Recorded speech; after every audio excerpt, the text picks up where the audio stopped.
ભારે ગરમીમાં મતદાન કરવાનો જોવા મળ્યો ક્રેઝ।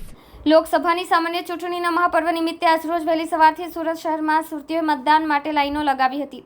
વેસુ વિસ્તારમાં આવેલી SD Jain modern international school ખાતે નવસારી સંસદીય મત વિસ્તારમાં આવેલી 84 વિધાનસભા બેઠકમાં મતદાન મથકમાં મતદારોએ ઉત્સાહભેર મતદાન કર્યું હતું। અહીં 30 વર્ષીય સગર્ભા મહિલા સ્વાતિ મોદીએ મતદાન કરીને કહ્યું કે હું દર ચૂંટણીમાં મતદાન કરું છું।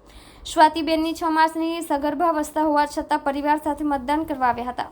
તેમણે કહ્યું કે અસહ્ય ગરમી હોવા છતાં પણ ગાયનેક તબીબની સલાહ મુજબ જરૂરી કાળજી લઈને મતદાન કરવા પહોંચી છું, જેથી લોકશાહીમાં મતદાતાના લાવાને હું ગુમાવવા માંગતી ન હતી અને એમ જણાવી લોકશાહીના અવસરમાં સહભાગી બની શકીએ એ બદલ ગર્વની લાગણી વ્યક્ત કરી હતી। તેમણે લોકોને અચૂક અને મહત્તમ મતદાન કરવાની અપીલ કરી હતી। આજે 41 ડિગ્રીથી વધુ તાપમાન હોય મતદારોને ગરમીથી રાહત આપવા માટે ઠેર ઠેર વિનામૂલ્યે છાશ વિતરણનો સ્ટોલ લગાવવામાં આવ્યા છે। નવસારી લોકસભા વિસ્તારમાં 250 જગ્યા પર છાશ વિતરણ, શહેરમાં જિલ્લામાં મળીને કુલ 360 જગ્યાએ છાશનું વિતરણ થઈ રહ્યું છે।